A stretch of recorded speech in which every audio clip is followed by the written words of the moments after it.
Beda Mudah-mudahan cerita Milan ya. bisa lolos dah. Mau mau 1-0 terus adu penalti, gak apa-apa. Kalau Milan lolos, gue potong rambutnya kalau Milan lolos.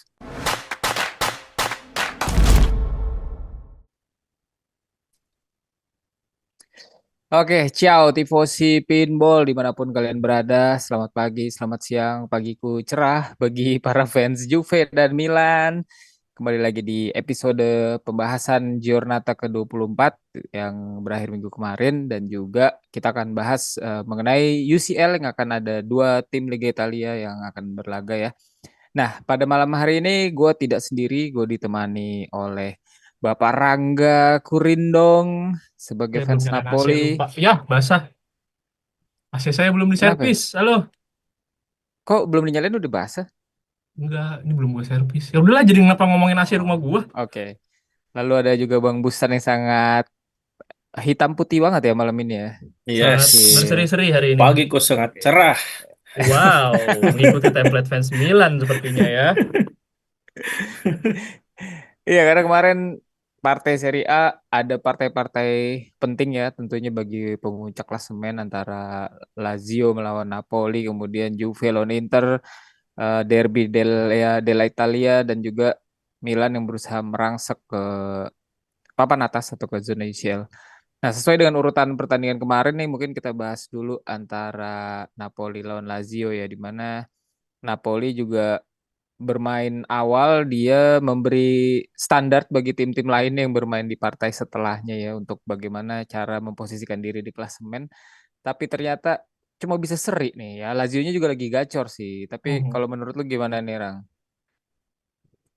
Kalau ditanya di awal, apakah saya puas dengan seri? Ya, I'll take it Bang Bara. Dengan kondisi squad yang amburadul, dengan tactical changes yang dadakan kan ya, 3 hari sebelum pertandingan gara-gara David Neres cedera.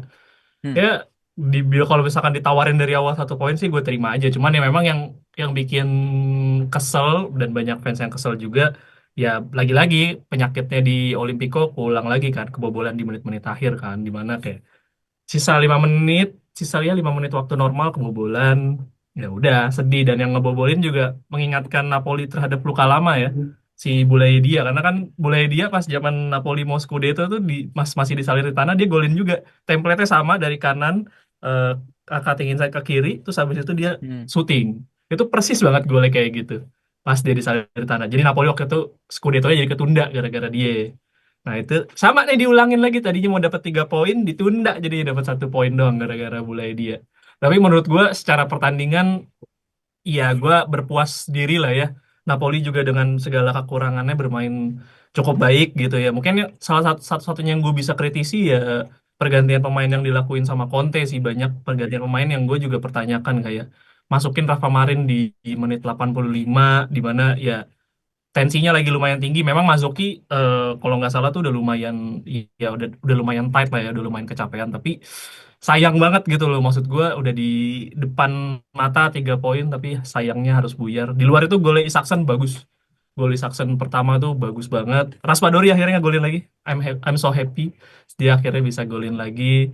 Secara pertandingan lumayan imbang kedua tim, nggak ada yang terlalu dominan banget. Mungkin di babak kedua Lazio baru mulai pergerakan yang menurut gue jauh lebih berbahaya dibandingkan babak pertama. Salah satunya tuh saltonya Zakanyi yang dianulir gara-gara Iya. offside. Itu bagus itu golnya sebenarnya, tapi sayangnya dianulir. Di luar itu sisanya pemain Napoli masih cukup kelelahan. Terus juga ya itu sih, Conte gue sangat lumayan sayangkan gara-gara banyak pemain yang bisa dimainkan di 10-15 menit terakhir, kayak Philip Billing masih bisa dimasukin, Jonji masih bisa dimasukin. Akhirnya kan kemarin Politano ditaruh di posisi yang dia nggak nyaman kan, di sebelah kiri akhirnya. Nah itu juga mengakibatkan Napoli membayar harganya sendiri gitu. Akhirnya udah jadi kebobolan di lini kiri gitu. Di luar itu menurut gue ya scrappy draw buat Napoli. Ya gue berharap sih dari sini Napoli bisa bounce back. Gue sih cukup, kalau ditanya apakah dalam 10 pertandingan Napoli bisa dapat 7 kemenangan 3 seri sih, gue juga nggak terlalu nyangka sih. Karena Napoli di 10 pertandingan terakhir Hmm. menang 7 seri, 3 pertandingan beruntun kan. Ya semoga pertandingan lawan Como nanti bisa bisa bounce back lah. At least gak perlu kemenangan yang mewah banget, tapi seenggaknya scrappy win pun juga take it lah, karena juga di sisi lain tim-tim di bawahnya kan kayak Inter kalah, Atalanta seri. Jadi maksud gue manfaatin momentum ini di mana tim-tim yang lain yang di bawahnya juga lagi nggak stabil. Jangan ikutan jadi kagak stabil juga gitu maksud saya. Tapi lu lega nggak tim lainnya kalah, ada yang kalah? Enggak sih. Apakah lu jadi optimis sama Scudetto? Enggak. Masih belum ya, masih Iya, panjang ya. Inter kalau habis kalah biasanya trennya menang mulu, udah itu aja. Jadi gue kagak terlalu berharap. Gue malah lebih berharap kemarin Juve seri karena gap sama posisi 5 jadi lumayan jauh kan. Oh Kalau benar misalkan benar. kemarin Juve seri itu dia kan poinnya 4 nggak 4 4. Gapnya jadi 12 poin. Kan Napoli sebenarnya targetnya cuma UCL. Jadi ya berharap yang di bawah-bawahnya malah. Gue nggak terlalu, malah gue kemarin expect-nya Inter menang supaya Napoli posisi 2. Karena jadi posisi runner up tuh jauh lebih nyaman gitu. Jadi ngelihat target di atasnya aja, di atasnya menang ya gue harus ngejar jadi menang juga kan, gak malah makin loyo. Nah Ya, ya. itu sebenarnya yang gue ekspektasiin, tapi ya kenyataan berkata lain ya. Ya jadi masih Nah, di pucuk. kalau tadi formasi yang lu bilang karena Sineres cedera ya, nah, lu melihatnya nih bakalan sebenarnya cocok cocok nggak sih formasi ini diterusin? Banyak pemain yang nggak terlalu nyaman di posisi itu, kayak mungkin Lobotka jadi lebih banyak cover ruang-ruang yang ditinggalkan di area lini tengah, karena kan mau nggak mau apa namanya si Anguissa tetap harus push back ke depan, wingbacknya juga banyak ngelakuin pergerakan ke depan, akhirnya banyak ruang yang harus di cover sama Lobotka juga. Kemarin juga banyak gol yang kejadian sama Lazio kan dari luar kotak penalti. Nah itu juga cara defense-nya Napoli ini nggak, agak aneh gitu untuk strategi back 3 tuh sangat agak-agak kacau, jadinya ngebuka ruang di lawan untuk bisa kasih tembakan dari luar kotak penalti. Jadi antisipasi bola-bola jarak jauhnya jadi agak aneh aja sih gue ngeliatnya. Kayak satu pemain dikejar 5 pemain dan nggak nutup ruang juga gitu. Jadi gue masih masih belum bisa berkata bahwa taktik ini udah berjalan dengan baik. Tapi sisi lainnya info yang gue dapat katanya sampai pertandingan lawan Inter pun kemungkinan bakal tetap pakai taktik 3-3-6-1 lah ya, 3-6-1, karena nanti Raspadori kan posisinya sebenarnya Agak kemarin mundur itu ya. bukan second striker, lebih ke Mezaya, lebih ke belakang sebenarnya. Dia main nge-push ke depan untuk ngebantu apa untuk bantu buka ruang yang ditinggalin sama Lukaku. Ya gue penasaran sih nanti kalau misalkan beneran lawan Inter pakai taktik kayak gitu ya. Iya. Tapi Kalau tapi Gong, beradu banget tuh. yang gue suka kemarin itu Napoli kagak maksa main dari lebar. Jadi tetap main 3-5-2-nya kayaknya di custom sama Conte deh. Kalau yang tadinya Iya, dia main pakai sayap, yang Kipol, ini tuh tetap main dari tengah gitu. betul, Itu keren sih. betul. Tapi di sisi Nah lain itu, Ini orangnya soalnya mana sih? iya apa? makanya suara siapa sih itu Suara sebenarnya? Enggak, siapa jadi sih? ini saya di sini punya AI sendiri, Jarvis. Saya punya Jarvis. Sorry ya, Jarvis saya suka Jarang ngomong sendiri pipis. soalnya, suka ngikut Ja- obrolan. jarang pipis, Jarvis. Jarang pipis. Ya tapi di luar itu kan yang harga yang mesti dibayar kayak di Lorenzo mainnya juga jelek kemarin. Kalau Mazzocchi udah jelek dari dulu-dulu, jadi gue nggak usah ngomongin ya. Lobotka jadi cukup kelelahan gitu. Terus juga transisi nyerangnya juga jadi agak kagok. Lukaku tuh cuma dapat bola berapa kali gitu, gue kayak jarang banget dia hampir dapat bola. Tapi sisi baiknya ya lini tengahnya tuh bener-bener compact banget sih, kayak McTominay sama Raspadori itu memang pergerakannya luar biasa sih dari kemarin. Ya itu aja lah, gue gak Oke, terlalu oke. gak terlalu banyak berharap juga di 5 Jonata ke depan ya. Sebisa mungkin lawan tim gede dapat 1 poin cukup, lawan tim kecil ya harus bisa dapat 3 poin kalau memang mau ngejaga asa juara ya. Kalau mau ngejaga, kalau enggak pun ya ya mungkin 1 poin pun juga udah cukup sih dengan pemain yang sisa sedikit ini. Oke, thank you ulasannya Napolitano satu-satunya di grup ya. Ada 2 sekarang sama Mas Oh, Geral, ada ada dua. satu lagi. Itu ternyata satu grup sama saya di fans Napoli Indonesia, saya lupa. Lah iya dia juga. Lupa saya. Parah, parah. Oke, terus Milan yang masih berjuang untuk menuju posisi 4, terbantu karena Fiorentina juga walaupun tidak menyalip secara klasemen ya, tapi kan Fiorentina kalah dari Como.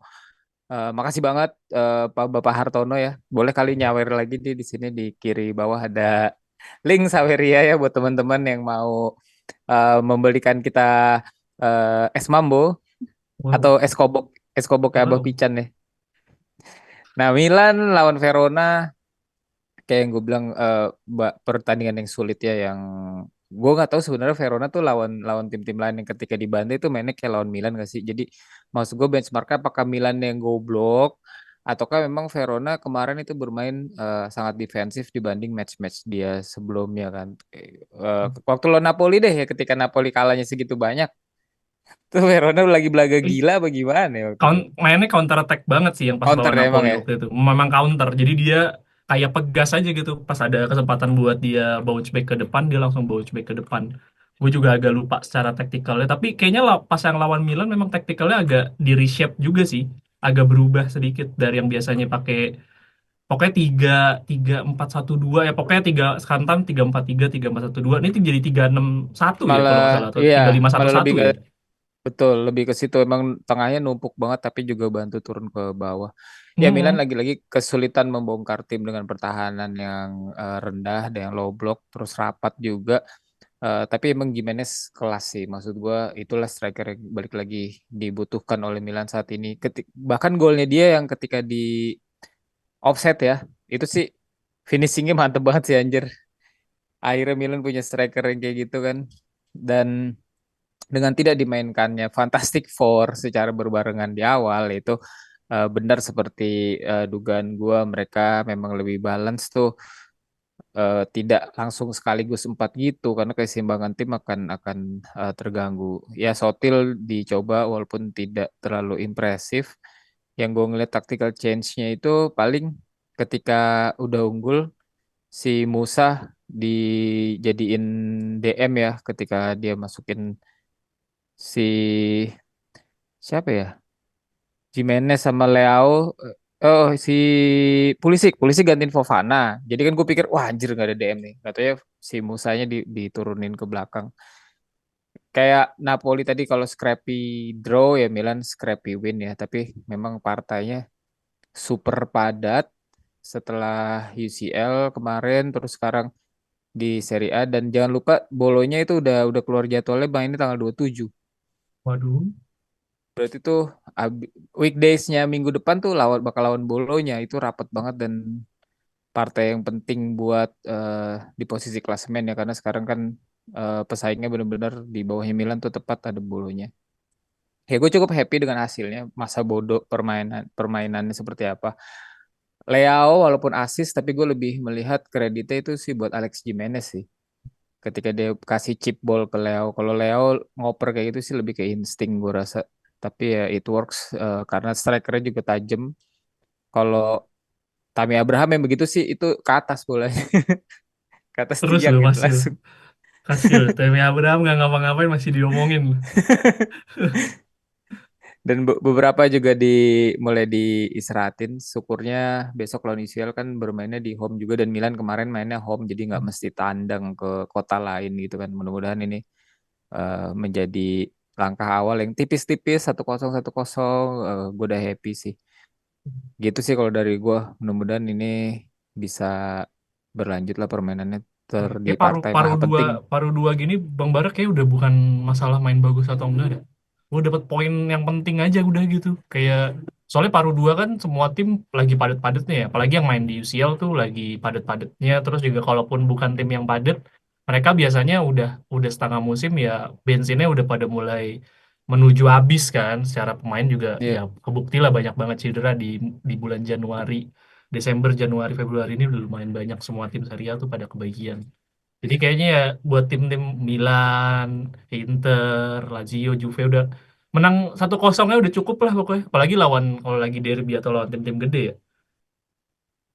Dan periode abis Januari sampai sekarang itu gue bisa bilang Milan itu memang by fact tim yang bermain paling banyak Iya, setelah betul. Januari ya.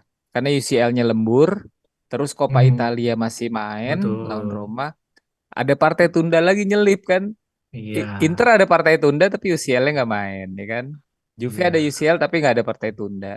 Iya. Ya jadi berusaha mudah-mudahan bisa inilah hasil yang terbaik buat Milan. Di posisi 4 aja gue masih nggak bisa bilang kalau Milan pesaing Scudetto itu jauh lah. Dan juga oh iya gue pengen bilang ke teman-teman ya, ke Milanisti maksud gue. Karena kan banyak yang rasa kebenciannya untuk Inter tuh lebih lebih lebih tinggi dibanding dibanding dengan apa yang Milan lagi hadapi di depan mata nih gitu. Jadi kayak misalnya wah Juve harus menang. Nih Ya terkait subjektif juga gue sebenarnya pengen Juve kalah kemarin. Tapi kan maksudnya kalau misalnya lu kayak gitu, ya Inter mah Scudetto biarin aja. Tapi kalau Milan nggak lolos UCL, lu tahun depan bisa jadi banyak pemain yang dijual karena lu gak dapet income yang besar gitu kan. Maksud gue gitu Iya, guys. Jadi terlalu sibuk tetap ngurusin ini orang, apa namanya, rezeki orang. iya. Rezeki dapur sendiri lupa diliatin. Ya itulah ya. Ya memang sih, tapi menurut gue Milan bulan ini sih kacau ya. Berarti kan practically 8 pertandingan di bulan Februari, ya mungkin seminggu 2 kali pertandingan berarti ya Bang Bara ya.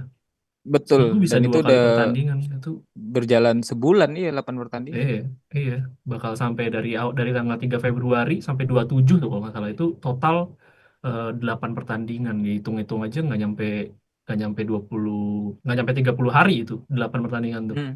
Cuma Kopanya 24 Milan udah hari. ya? Kopanya Milan belum, Pak? Ya Belum ya? lawan Roma udah, lawan Roma. Oh ya udah Oh, ya yang kemarin lawan ya. Roma ya. Mm-mm.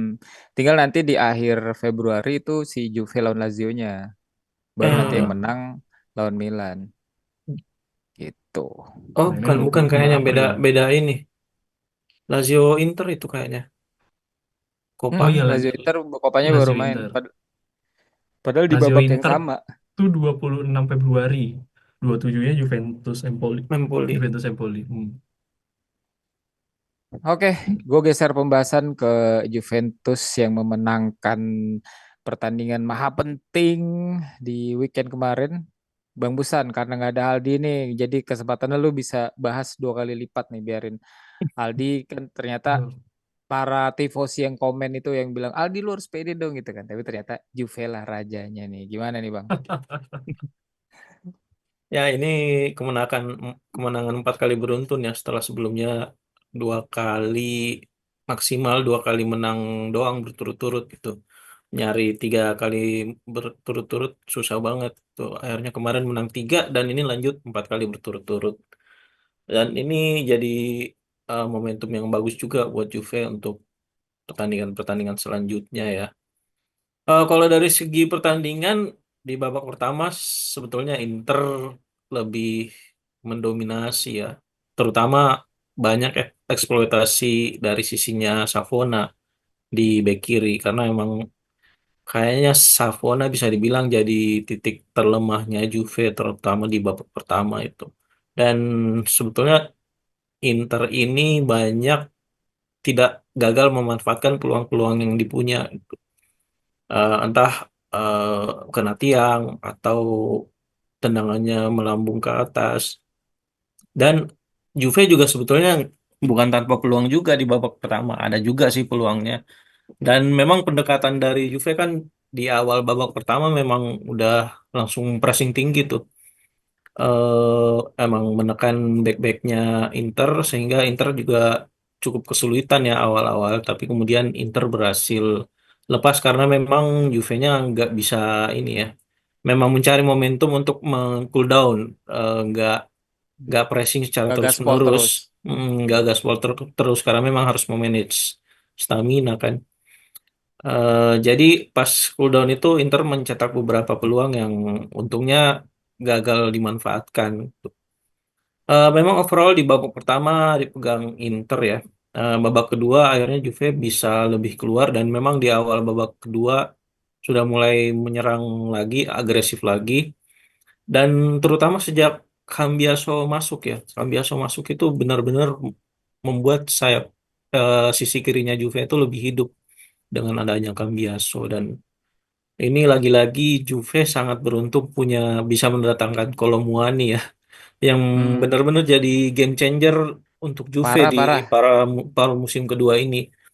Dan golnya Conceição kan bisa dibilang dengan skillnya yang luar biasa ya. Dia bahkan Iya. berani roulette di depan backnya Inter yang sangat crowded. Dia bisa roulette dan bisa punya waktu untuk kasih bola ke Conceição gitu yang akhirnya bisa dimanfaatkan dengan baik oleh Conceição-nya. Ada beberapa peluang lagi untuk Juve termasuk yang Cup Minors yang bisa dihalau Dumfries di garis pinggir lapangan ya. Sebetulnya Nico Gonzalez juga beberapa kali kosong sih di belakang itu pas ada peluang Juve karena nggak tahu Dumfriesnya itu kan harusnya ngejaga Nico ya, tapi dia malah Hmm. nggak tahu roaming kemana gitu, mungkin masuk ke tengah. Tapi sayangnya itu tidak dimanfaatkan juga sama yang di sayap kanan gitu, entah Conceição atau Weah untuk ngasih umpan jauh ke Nico yang lebih kosong. Itu sih. Mungkin untuk notes di pertandingan ini, eh jadi kemarin prediksi saya benar juga ya. Jadi WH itu Iya, benar bikin Di Marco itu agak ragu naik gitu. Jadi Di Marco-nya agak agak hilang ya di pertandingan ini. Apalagi kemarin kan selain WH ditambah juga Chico yang lumayan lumayan licin ya. Jadi mungkin Di Marco-nya nggak terlalu agresif untuk maju ke depan. Dan jadi notes keduanya itu Juve sekarang itu udah lumayan bisa nge-manage fisiknya dan stamina dengan cukup baik gitu di pertandingan yang padat tiap 3 atau 4 hari. Karena sebelumnya kan setiap kalau pertandingannya itu lumayan padat, dia kadang main agresif di pertandingan satu, terus di pertandingan berikutnya melempem. Nah, di beberapa pertandingan ini Juve udah lumayan ini sih bisa memanage untuk jadi tahu gitu kapan harus ngepres, kapan harus cool down dikit itu di dalam di dalam pertandingan. Jadi udah tahu momennya kapan harus bisa agresif, kapan harus bisa eh, agak mundur dulu gitu. Jadi lumayan bagus sih. Cuman memang perlu pembuktian lagi gitu, apalagi lawan VSP yang 4 hari lagi setelah pertandingan lawan Inter ini ya. Itu sih. Kalau dari sisi Internya, eh, kayaknya ini ya agak lumayan kehilangan Turam juga ya. Iya, Turamnya Toro juga juga, kayaknya banyak banyak peluang kan kemarin. nah karena masuk Turam jadi ada peluang sih di ini ya. Eh, Cuman kayaknya Turamnya belum terlalu maksimal juga kemarin. Dan Si seperti Lautaro biasa, kayaknya lagi ini ya buang-buang peluang oh kemarin. ya lagi babuk eh, juga kemarin itu. Banyak lagi peluang-peluang dikritik juga. katanya musim ini lawan tim-tim papan atas belum bisa bikin gol. Ya, Iya. ya mungkin namanya pemain ya ada up and down-nya, cuman untuk tim besar kan ekspektasinya tinggi ya, harusnya dia juga aware masalah itu sih. Dan itu cost cost the team match banget gitu loh. Jadi ya peluang-peluang yang banyak itu nggak bisa dikonversi, dan secara tim kan memang secara kolektif ya memang mesti diakui Inter lebih dominasi di pertandingan kemarin, tapi ya Juve jauh lebih klinis aja dalam konversi peluang. Udah itu yang harus dibayar Hmm. sama Inzaghi dan timnya lah di pertandingan kemarin lawan Juve. Ini empat Ini besar lawan empat besar kayaknya baru lawan Atalanta yang menangnya ya. Betul, yang Inter menang gede itu waktu itu kalau nggak salah yang ya. menang gede di awal-awal itu. Setelah Hmm. itu agak melempem juga. Ya, ya. padahal itu yang Ya. dibutuhkan Milan melawan tim empat besar lainnya. Inter harus ini. Lalu dia lawan Lazio udah belum ya? Lawan Lazio belum sekali lagi Sekali belum. lagi. Hmm. Sekali lagi ya. Atalanta belum. Atalanta udah yang 2 kali ya. Ya, tapi intinya kayaknya ya persebaran pertandingan sekarang kan Jonata 25 ya. Berarti persebaran persebaran 13 laga yang lain tuh sisa ya memang semuanya hampir merata sih. Pasti akan ketemu tim-tim gede semua di posisi 4 teratas. Napoli doang yang di atas Jonata 30 itu udah setelah lawan Milan itu practically udah nggak ketemu tim gede kecuali Bolonya, kalau kita mau consider Bolonya tim gede. Sisanya habis itu tim-tim yang harusnya bisa ranking point lah. Cagliari, Torino ya harusnya bisa ranking point. Ya hopefully sih dia Jonata 30 harusnya bulan April ya, Bang Bara ya? Hmm. Atau Hmm. ya April ya, April awal ya. Hopefully kalau udah di bulan April pemain pemain Napoli udah bisa sembuh dari cedera semua sih. Hopefully ya jangan nambah cedera lagi. Gue juga pusing kalau nambah cedera lagi. Malah di 30 Maret ternyata, Kong. 30 Maret ya. Iya. Ya berarti dari April sampai Mei-nya udah aman Napoli gitu maksudnya. Di bulan April sampai Mei udah aman. Milan Sama masih masih nyebar, nyebar. yang rata-rata tim yang lain tuh masih nyebar, kayak Inter tuh masih ada ketemu tim gede di Jonata 34, 33 gitu masih ada. Jadi makanya gue bilang Napoli ini pembuktiannya sampai Jonata 30 amburadul udah bubar. Tapi ya so far kan sampai 25 belum kalah nih, alhamdulillah ya. Lawan tim-tim gede belum kalah, jadi ya bersyukur aja lah gue lah. Sama yang kemarin Bang Bara ada pertandingan yang layak dimention juga, Como lawan Romo, Fiorentina. iya. Fiorentina, iya, Menurut tadi gue bilang. menurut gue Waduh, Asana itu Diao. asal dia di luar itu bagusan, itu pertandingan ugal-ugalan itu, literally ugal-ugalan. Dan Fiorentina mulai merasakan pertandingan tanpa kehadiran Kane. Ken. Moiskin itu bener-bener, aduh jelek banget kemarin si Zaniolo Zaniolo. konversi. Iya. Dalam 10 menit ada 3 peluang, ngaco semua eksekusinya. Astaga kata gue. Dan itu kalau pada nonton pertandingannya, itu defense-nya nyebar semua. Fiorentina, even Como mainnya lebar banget. Wah gila sih itu. Tapi yang gue suka kan golnya Asana Diao ya, maksudnya itu untuk Ke- anak umur 19 tahun punya finishing Keren. sedingin itu sih gila sih. Yang dilawan bukan kiper kacangan kan, maksudnya kiper kelas dunia lah, maksudnya bener-bener ditipu dengan bola flick pelan banget. Dan golnya Nikopas kelas. Nikopas golnya puter badan, tendangannya even juga De Gea nggak tahu bahwa bola itu bakal masuk karena bolanya melintir terus habis itu kena tiang dalam. Melengkung banget. Gila gila itu secara pertandingan gila. Di luar itu dua tim juga punya banyak peluang sebenarnya di babak pertama ya, terutama spesifik babak pertama. Fiorentina gue lupa ada 4 5 6 peluang. Como tuh juga ada 3 4 peluang. Jadi itu pertandingan seru banget sih kemarin. Beruntung gue sempat kayak menyediakan waktu untuk nonton tipis-tipis karena gue harus nonton timnas yang astaga. Nggak usah dibahas sih Bang Maria kalau gini tuh ya, sedih gue Gak nontonnya. usah. Gue gara-gara di pinball tuh, gara-gara dia ngomong Alhamdulillah gol gitu kan, satu sama kan itu. Satu Wah ini sama. ada asa nih, gue buka gue tonton 3-1, Masya Allah. Langsung ya tahu gitu gue nonton Como sampai kelar ini kata gue. Itu Como Como Fiorentina layak di mention sih karena itu salah satu pertandingan seru. Tapi Atalanta kesandung seri kan lawan Cagliari kan kemarin. Iya. Atalanta Cover itu masih gol. terlalu jauh sih. Emang spesialis nyari seri Davide Nicola. Aduh. tapi Dia kemarin kayak udah Fiorentina itu ini paten ya. di tiga. Kenapa Bang Muzan? Fiorentina kayak banyak pemain ini ya yang berbeda gitu. Iya, Fagioli gua dimainin rotasi gua gitu. nggak tahu rotasi, gua nggak tahu Zaniolo emang ada akumulasi kartu, gua nggak tahu emang persiapan untuk conference. Dia masih conference kan harusnya, sih. masih ya. Gua nggak tahu antara tiga tiga hal itu sih, tapi ya Eh, dia lulus Tapi mainnya langsung mah atau gimana ya? udah. lolos langsung kan harusnya. Iya, ya. Fiorentina tuh lolos langsung harusnya, nggak ada jadwal padat yang membuat dia harus rotasi segede itu. Gue nggak tahu. Gue takutnya gue nggak ngecek bahwa ada pemain yang akumulasi kartu. Soalnya kayak Kane itu nggak ada di cadangan pun nggak ada. Tapi ada beberapa pemain yang kayak Komuzo itu nggak dimasukin starter sama sekali. Kolpani enggak ya? Uh, Kolpani nggak, Gudmundsson juga. Tapi Gudmundsson udah beberapa pertandingan kan memang kayak digonta-ganti gitu kan. Cuman memang kayak Fagiolinya lebih maju ke depan aja kemarin. Ya, Iya. gue nggak tahu lah kemarin apa yang dipikirkan oleh Palladino ya. Cuman ya mungkin dia merasa lawan Como kali ya, lawan Como dia bisa bisa ranking point dengan gampang. Jadi dia coba rotasi. Ya, cost him much lah itu. Como tuh gue dari kemarin kan selalu ngomong bahwa Como ini nggak pernah jadi lawan gampang gitu. Mau dia kalah itu tetap nyusahin. Kayak kemarin Juventus udah Iya, merasakan, betul. Napoli udah ngerasain, Atalanta udah ngerasain itu. Como ini Milan tim yang juga. Milan udah, Lazio malah dapat kena seri.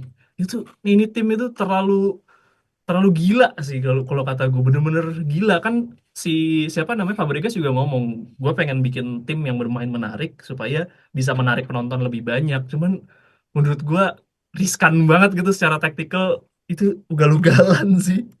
Bahkan Mungkin ada menurut fans. gue, iya, Gimana gimana? bahkan menurut gue lebih ugal-ugalan dari Paladinonya Monza musim lalu karena Monza itu terukur gitu loh, secara secara taktikal dia lebih terukur gitu loh. Ini gila sih, gila. Gila aja sih buat gue. Mungkin ada fans Fiorentina yang bisa kasih tahu alasannya ya kenapa Ya, pemain-pemain itu banyak yang nggak ada, karena toh nextnya dia cuma melawan Verona dan Lecce sebelum ketemu sama Napoli di betul, bulan Maret itu kan. Jadi betul. harusnya alasan rotasinya tuh apa gitu. Ya tapi Ya bagus itu lah. Bagus lah Fiorentina ya bagus kalah. buat lu, tapi maksud gue kayak kalau mau rotasi ya bisa lah lawan Verona gitu, atau lawan Lecce yang notabene secara tim powernya nggak yang sengegereng Como gitu. Como tuh sampai menit 70 tuh bisa ugal-ugalan gitu. Di atas itu biasanya Nikopas mulai diganti, dia mesti dia mesti biasanya diganti, Trevezza diganti. Nah itu udah mulai, temponya udah mulai nurun tuh. Tapi kayaknya transfernya on point juga ya. Oh Bagus-bagus iya, itu. tentu itu gua harus kasih kredit ke technical director Como sih, pembeliannya dia bukan pembelian macam Roma ya. Itu kita mesti ngambil contoh kasusnya Roma karena menurut gue dia transfernya, apalagi transfer musim panasnya juga kan berantakan juga. Komoni ya memang ada beberapa transfer-transfer yang akhirnya juga nggak works kan, kayak Varane karena cedera. Oh Si iya. Kang Emil juga akhirnya kan cabut kan, Iya. Emil Duero kan akhirnya juga Hmm. cabut karena nggak dapat tempat. Masih ada Butes dan juga Pepe Reina, tapi sisanya yang lain menurut gua akhirnya kepake semua kan. Nikopas pembelian bagus. Diaw, siapa ya sebelum Diaw. ini kita mendengar nama Diaw kecuali fans La Liga ya yang nonton Real Betis, tapi sisanya kan nggak ada yang terlalu mendengar. Menurut gua pembelian pemain-pemain mudanya sih yang gua nggak nggak terlalu expect. Sisanya kalau pemain-pemain senior kan kita udah pada kenal ya, kayak Andrea Dosena kita karena Cekeret mungkin nggak terlalu segede itu, tapi gua masih Kenal. aware gitu, Hmm. masih lumayan oke gitu lah. Jonathan Ikone apalagi, iya sih. Sisanya itu sih pemain-pemain mudanya gue juga. Butes ini biarpun menurut gua nggak bagus-bagus amat ya kalau gua nonton, tapi ya dia oke lah untuk pemain yang dibeli. Dia cabut Ya karena ini El Gasing masuk. itu Oh, dia gue justru pengen justru ngomong. bukannya kebalikannya ya? Bukannya karena dia cabut El Gasing, iya El Gasing masuk. Dia udah takut duluan. Oh, udah takut duluan ketemu sama Wah, El master Gasing masuk nih. mastermind. Tapi terbukti El Gasing tiga pertandingan 4 gol, 4 pertandingan 3 gol 1 assist, 3 MVP. Iya, Iya. Iya, saatnya pindah ke ada Napoli. Ayo kita bikin MU ada yang perjuangan. ada Ada yang yang salah dengan La Liga ini. Enggak lah, ada yang salah dengan Manchester United. Yang gue pertanyakan adalah Patrick Dorgu ngapain jauh-jauh pindah ke tim yang secara peringkat sama-sama Leke.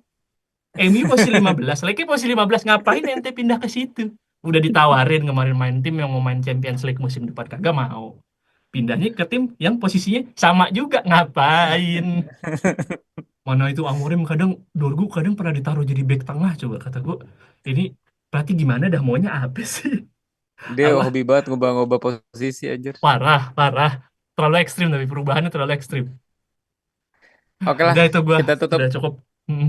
bahasan Giornata ya. Kita geser ke bahas UCL nih. Ada dua pertandingan yang kita bahas karena Milan akan bertanding di Rabu dini hari melawan Feyenoord di kandang. Dan Juve Rabu juga atau Kamis, Bang? Kamis, Kamis. Eh, Oh, Kamis yang Rabu gantian ya. itu Milan Atalanta. Milan dan Iya, Atalanta tuh tukeran. bermain Rabu. Iya, Tukeran kan? tukeran. Iya. Betul. Ya, Milan bermain di kandang tadi gue bilang agak diuntungkan dengan partai sebelumnya atau di Serie A-nya itu tidak bermain away dan kemarin juga beberapa eh, pemain inti sudah dikasih jam istirahat ya gue sih ber- berharap ini memang Jimenez nggak grogi ya karena pastinya ada efek pemain yang apalagi dia pindah seragam tuh bener-bener dalam Dan hitungan hari direct. doang Iya, udah dan ketemu direct kan. timnya kan kita tahu sendiri Salemaker aja kalau ketemu Milan mengkeret kan. Iya, mending kata gue sih mainin Tami sih. Boleh nggak? Kamarda deh mendingan. Nomor aja ya. Udah Dia harus bisa lepas bukannya? siapa Kamar, Kamarda? Di lawan, enggak. nggak jadi ya? Enggak, di veto sama Enggak jadi. Ibra kan. Oh, Padahal Kemarin dipinjemin masih aja ada harusnya di nggak apa-apa bench. ya. Enggak, tetap kayak dia takutnya tuh Jovic kan bener-bener udah fokus ke ini ya dia. Yang lain Jadi, gitu, misalnya ketua ketua partai atau apa, ya udah nggak layak main bola banget dulu kayak Jovic kan.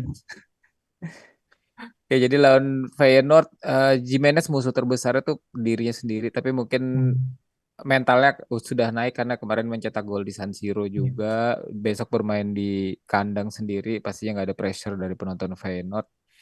Cuma Milan memang harus bermain lebih sabar sih kalau gue bilang.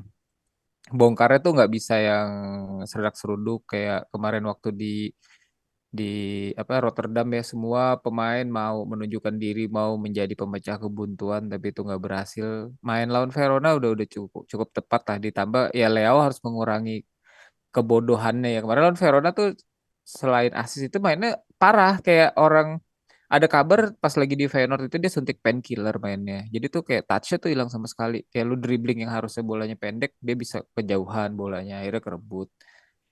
Bahkan kemarin gue lihat lawan BK Verona nih, BK Verona dia lebih maju nih. Dia mau Hmm, dorong bolanya terus lari gitu. Tapi tuh hmm. posisinya kayak gila. Verona tuh dikasih 3 langkah di depan, terus dia masih mau ngelewatin kayak gitu. Ada Eh, ini ya kalau kalau ini gak lolos gue nggak tahu udah bakal kusut kayak Milan nih dan juga demi koefisien Itali Milan nggak layak buat gugur di babak ini sih, karena terutama lawannya Feyenoord doang. Kecuali kalau ketemu tim yang lebih besar mungkin. Beda Mudah-mudahan cerita Milan ya. bisa lolos dah. Mau mau 1-0 terus adu penalti nggak apa-apa. Kalau Milan lolos, gue potong rambut deh kalau Milan lolos. Bener gak nih? Uh, Bener gak nih? Pengen. Gue Benar-benar siap biar kutip lolos nih, nih gue siap champion nih. kutip. Tapi potong kan bisa jadi potong digunting satu helai doang loh. Mau kayak gimana nih? Kita kita urusin dulu nih cukup pompadour. Apa-apa nih mau kayak gimana? Ya, Spesifik ngomongnya saya cukur rambut ya gaya rambutnya ini. mau jadi thumbnail nih. Iya, gue belum kepikiran gue. Cuma maksud gue ya nggak gondrong gini lah. Asli gue nggak kalau Milan lolos gondrong. gue Tapi potong kan lo rambut ikat ke gue. belakang lo potong satu helai juga nggak gondrong jadinya. Enggak, itu nama mengkhianati nazar dong namanya. Nah, bagus. Oke, kita Gitu. berarti ini bener-bener confirm lah dipotong rambutnya. Biar yang penting lolos Abri lolos lah, lolos. potongan Abri. Skor dulu deh. Jangan abri dulu ah. Skor 2-0 gue. sama gue 2-0. Gue berharap lebih dari itu, tapi ngelihat kemarin lawan Verona, ya kayaknya buat Conceição juga kayaknya cukup dengan kemenangan aja, nggak perlu sampai harus ngotot menang banyak lah. Kayaknya ya. Ya, Bang Busan prediksi skor tebak-tebakan. Hmm, 3-1 sih bisa menang. 3-1. Lolos ini Milan. Amin, amin. Oke, kalau gitu Sebelum bahas terima Juve, kasih. Atalanta dulu dong tipis. Oh iya, Atalanta boleh Iya, boleh. Atalanta habis itu Juve Kemarin ya kemarin di posisi yang jadinya ketinggalan ya sama kayak Milan terkena penalti Mhm. kontroversial. Yang sangat kontroversial. Menurut lo bagaimana ya, Cok, Atalanta agar Eh, supaya bisa? Kemarin kan dia rotasi hampir 7 pemain tuh di Iya. gua agak lupa pemain-pemainnya tapi rotasinya cukup gila-gilaan bahkan strategi dimainin aja dia langsung diganti di menit 60-an something lah gue lupa ya tapi apa namanya rotasinya lumayan gila kayak dari back kemarin dua tuh Posh sama Toloi jadi starter biasanya kan bukan mereka gua agak lupa juga. Cuadrado main starter, Soleimana starter, Ruggeri starter sama Zik Iya. Brescianini yang biasa super sub dia starter. Strategi diganti di babak kedua. Jadi Ederson malah nggak main kayaknya. Ederson nggak main. Ederson Hmm. nggak main. Ederson main di babak kedua. Yang main di babak kedua rata-rata Martin Derun, Ketelare, Eh, Vlahovic main dia, Vanja Vlahovic oh main. iya, Rafiq. Mm-mm.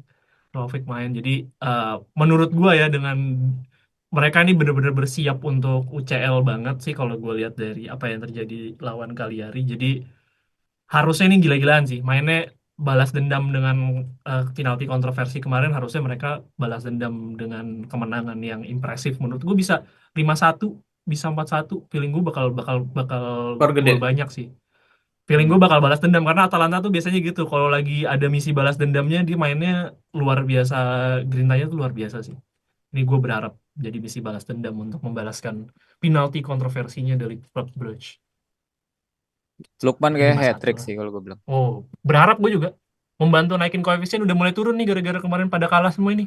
Lukman udah bisa main ya? Kemarin cedera soalnya. Lukman iya sih cedera tapi gue nggak tahu deh harusnya cuma sebulanan kan ya. Enggak, udah Udah latihan.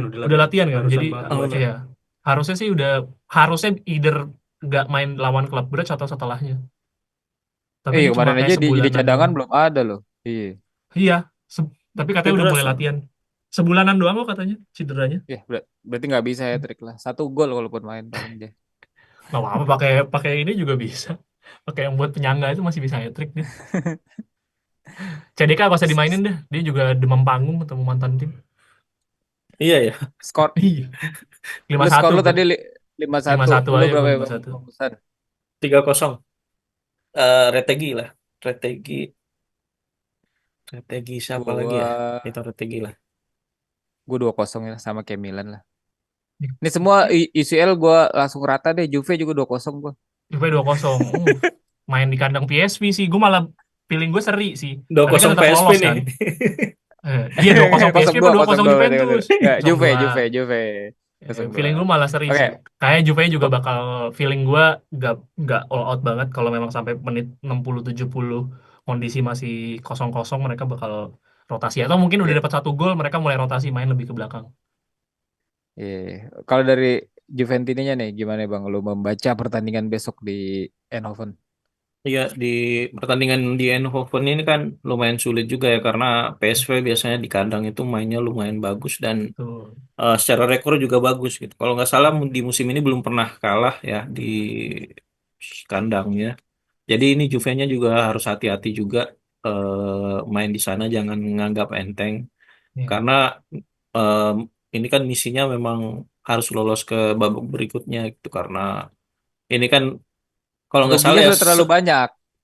Juve. ya 11 juta 11 juta euro dipertaruhkan di pertandingan di sini itu. Jadi kalau lolos bisa 11 juta euro totalnya. Ini juga jadi ini ya. Kalau secara ini sih pemain Cambiaso kemarin kan sempat main ya, tapi kabar terbaru ternyata masih ada gangguan di ankle-nya. Jadi dia latihan terpisah sama kayak Douglas Luiz juga masih latihan terpisah. Jadi dua pemain ini juga belum tentu dipanggil di pertandingan besok. Ini juga ini sih jadi pembuktiannya seperti yang saya bilang tadi ya, pembuktian Muta gitu untuk rotasi pemain dan manajemen fisik gitu agar bisa tetap perform di pertandingan kali ini. Ya mudah-mudahan bisa menahan lah karena ini kan pasti PSP mainnya karena ketinggalan juga ya. Itu Hmm. pasti bakalan all out attack juga gitu dan ini jadi seharusnya jadi makanannya Juve juga kalau Tapi permainannya agak terbuka kayak gini. tenang Bang Bustan, kemarin dia di Eredivisie habis all out juga kok. Udah all out mau dapat kemenangan malah nyaris kalah kemarin. Untungnya seri dia menit-menit terakhir Ketemu si siapa dia Babadi. kemarin? Kemarin itu heran kan agak lupa ya. Oh enggak, Utrecht. Dia ketemu lawan Utrecht. Itu dia full squad Oh, juga sih kemarin lawan Utrecht. Hampir semua pemain yang dipakai lawan Juve dimainin semua. Kayak Luke de Jong, Bakayoko, Perisic, Verman semua hampir full squad, nggak ada rotasi. Jadi Iya, feeling gua mudah. harusnya kayaknya gue juga nangkep nangkap sinyalnya PSV ini nggak yang lebih ngejar zona Liga posisi aman di liga dibandingkan karena lagi lawan di Juve. ini ya berpeluang juga, masih juara. berpeluang buat juara kan? Berpeluang, Iya. tapi kemarin karena seri, kalau misalkan Ajax di pertandingan ulang menang jadi beda 5 poinan. Jadi ya mungkin dia juga ngejar buat posisi liga juga sih ini karena lumayan krusial juga. Iya sih. Oh Hmm. iya mau ini juga sih yang tadi yang masalah fisik. Ini kayaknya kalau Hmm. Mota ini eh, oh, apa pengelolaan fisiknya itu dia kan mainnya tuh Spartan ya, agresif gitu. Itu hampir mirip-mirip sama Conte, Simeone gitu. Tapi kayaknya dia masih belum ini lih. Inilah tim tim fisiknya itu masih belum nemu cara yang pas gitu untuk biar ininya belum maksimal banget gitu. Karena kan kalau Conte ya dia bagus gitu kan, dia game to game gitu. Walaupun kalau misalnya ada midweek agak ini juga sih kalau timnya Conte ya. Karena kita kan tahu kalau timnya Conte itu biasanya kalau di Eropa itu agak memble gitu karena mungkin mungkin ini karena pilihan pemainnya juga ya dia nggak terlalu ini apa ya kalau Conte itu nggak terlalu percaya sama pemain cadangan kali ya untuk masuk Iya. gitu.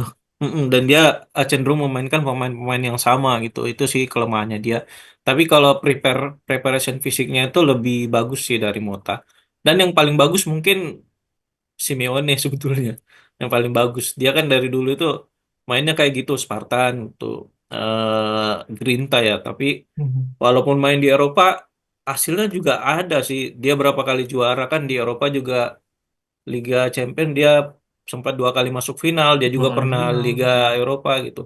Jadi kalau pengelolaan fisik ini paling bagus sih. Ini sih harapannya semoga Mota itu bisa nyampe level ke sana gitu. Timnya ya, tim fisiknya gitu. Jadi fisiknya pemain-pemain ini benar-benar bagus. Apalagi Juve sekarang didukung dengan pemainnya yang lumayan banyak ya. Harusnya sih bisa gitu dengan karakter yang agak beda, agak beda-beda. Itu Tinggal sih. lihat manajemennya Juve aja seberapa sabar nih ngehandle Mota. Tapi kan kalau ngelihat dari statementnya manajemen juga harusnya aman ya. Maksudnya kayak kemarin dibilang bahwa Mota even gak lolos Champions League, apa namanya, di zona Champions League pun masih dipertahanin. Ya, Gue melihat ini yang anomali yang tidak pernah gue lihat di Juve sebelumnya sih. Kalau mereka mau nge-rebuild ini dan percaya sama prosesnya Mota sih harusnya berjalan baik ya, harusnya. karena Jadi sebelum-sebelumnya kan ini ya agak tidak sabaran juga gitu. iya iya, Ini makanya ngelihat Allegri yang begitu menurut gua tidak sepenuhnya salah Allegri juga. Kemarin juga banyak transfernya dia kan nggak banyak juga kan di eranya Allegri, tapi bisa bawa Juve di zona Champions League menurut gue. Ya ini anomalinya. Apakah karena Giuntoli perubahan ini semua? Kayaknya nggak juga ya. Kayaknya sih Giuntoli ya, karena Giuntoli juga ya. Giuntolinya sejak dia masuk ada kabar dia udah baru setengah musim itu udah agak clash sama Allegri nih, makanya makanya Allegri juga nggak dibeliin pemain yang banyak Hmm. gitu di Hmm. winter transfer, dan udah ancang-ancang nih untuk ditendang di akhir Oh, musim sebetulnya. Makanya Mota ini proyeknya Giuntoli sebenarnya ya, proyeknya iya. dia. Dan Agnelli juga udah kenapa nggak terlalu banyak campur juga kan sekarang. Agnelli malah udah nggak nyampur lagi di Hmm. Juve-nya. Hmm. Yang Hmm. sekarang kan yang megang langsung apa namanya langsung Elkan itu. Elkan juga naruh Oh, orang-orangnya kan sebetulnya bukan Bagot, orang Elkan bola. Bagot. bukan Elkan Bakut, Mas. Dia lagi main John, bola juga dia. John Elkan, John Elkan yang ini kan yang bosnya Agnelli Group lah sekarang. John Elkan Oh, itu. Dia naruh orang-orang sebagai presiden dan CEO-nya itu bukan orang bola sebetulnya.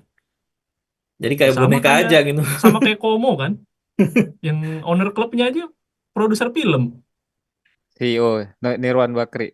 Eh, Presiden. Misi Pamirwannya itu kan, kalau gue Eh, lihat di apa namanya Wikipedia lebih banyak ini CV-nya dia bikin film produser. Tapi dia kayaknya orang kepercayaannya ini emang Betul. Jadi Hartono itu.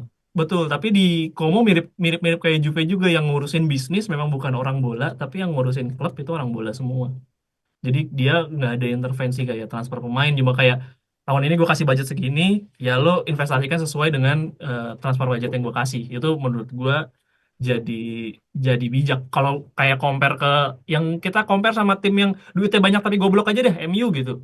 Itu kan owner klubnya kan intervensi ke sampai ke ranah klub kan, sampai kayak mecat-mecatin karyawan. Menurut gue eh, kadang kepentingan-kepentingan itu yang nggak perlu sih.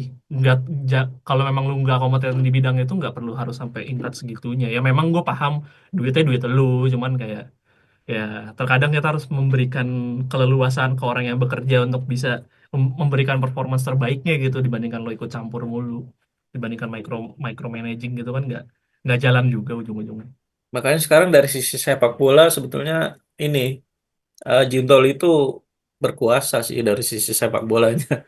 Ya betul. Jadi dia yang bebas gitu nentuin pelatih, bikin proyek, datangin pemain gitu. Itu emang dari dia. Dan Ya tapi makanya dia sangat percaya sama Mota gitu karena ya ya, proyeknya dia. Jadi secara nggak langsung kalau Motanya gagal ya dianya gagal gitu. palanya potong juga. Tapi Iya. Gintoli ini juga pro kontra juga ya di fans Juve ya. Ada yang seneng dengan keputusannya, banyak yang kayak ini kita kayak taman kanak-kanak yang ngumpulin anak-anak bocah buat develop. Jadi kayak ya gue baca-baca forum-forumnya Juve juga pada masih banyak pro kontra juga. Tapi kalau lu percaya sama Gintoli, matanya dia tajam lah. Menurut gua dia dia bisa ngeliat potensi pemain segitu bagusnya kok. Apalagi di tim gede dengan keleluasan yang jauh lebih gede sih, harusnya dapat dapat potensial transfernya jauh lebih bagus sih. Tapi dia kayaknya pemain bagusnya itu yang harganya murah ya, di bawah 20 juta itu. Ya dulu Napoli dapat Koulibaly, dapat Fabian Ruiz itu dengan tangannya dia, apalagi di Napoli yang dengan transfer budget yang jauh lebih kecil ya. Menurut gua dia sih memang cerdik sih. Nah, yang gua jadi pertanyaan memang apakah itu bisa direplikasi ke Juve untuk tim yang udah established gitu. Apakah lu bener-bener manfaatin budgetnya tuh bukan cuma buat ngedevelop pemain muda doang, tapi lo harus mixing dengan pemain-pemain senior. So far jalan juga kan, udah mulai di mixing kayak biarpun belum 100% jalan ya, kayak ngambil Cup Miners buat Iya, yang ngebalancing yang udah senior dan ngebalancing juga pemain-pemain yang rising prospect juga. karena kemarin kan dibilang ini wah beli mahal-mahal Douglas Luiz, Koop Mainers itu gagal semua gitu. Tapi akhir-akhir ini sih udah lumayan lah. Douglas Luiz Ya, juga sebetulnya sebelum cedera semusim aja udah belum lumayan kelar. juga. Ya, nah Semusim aja itu udah kelar masa udah digituin. udah di ini tuh. Iya, Emang kecuali kayak Juan banyak Jesus yang sudah ini. 10 musim dibilang jelek ya iya gitu. Ini kan baru semusimnya belum kelar gitu. Sabar, sabar. Ada satu lagi Bang Bara sebenarnya. Roma Apa tuh? Porto, tapi udah biarin aja lah, orangnya juga nggak datang. Gue cuma digantiin Iya. AI doang udah. Kita closing aja. Oh iya. Oke, Roma Porto Dybala bakalan main. Katanya rotasi si Ranieri. Terus yang dikhawatirkan justru malah supporter-supporternya Pak, karena supporter Roma Porto Lazio ini ada kesinambungan. Jadi polisi-polisi sono lagi pada ribet. Udah gitu doang tuh. Hey Google, shut up. Oke, gitu sih paling dari AI gue sih. jadi supporternya kayak sama-sama sayap kiri gitu ya. Waduh. Ya, dari dulu kan supporter Roma kan emang terkenal begitu ya. Makanya sering banget di ban away games kan sering di ban. Kan ini mainnya di Porto kalau nggak salah. Oke lah guys, kalau gitu kita tutup episode kali ini. Thank you banget teman-teman yang udah menyimak. Jangan lupa follow juga Instagram kami @sscpinball. Lalu gabung juga di grup WhatsApp, ada di linknya di deskripsi supaya bisa ngobrol lebih seru. Dan juga bentar lagi bulan puasa kami ada rencana ini ya, ini baru wacana sih. Mudah-mudahan nanti bisa diumumkan lagi di episode selanjutnya. Kan Bang Bots tuh buka restoran baru tuh. Kayaknya seru kita ngumpul di situ buka puasa sambil tag episode gitu Kong ya. Iya, ya nanti kita kabarin lagi lah selanjutnya kalau memang ada acara di grup atau di medsos nanti tungguin aja. Harusnya sih Ya, bakal ada lah. Ngumpul-ngumpul lah kita. Udah lama nggak ngumpul bareng. Terakhir no, main bola bareng doang kan. iya, ya itu segelintir doang lah. Hmm, Sekarang kan bisa lebih besar dan juga karena nggak main bola, mungkin orang yang memang nggak pengen main bola, kan buka puasa kan memang kebutuhan ya. Orang harus iya makan ketika betul. buka puasa.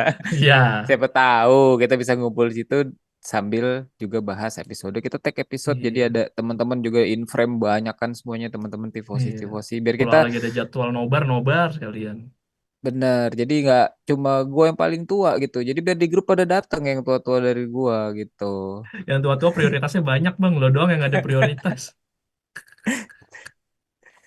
Oke lah guys, thank you.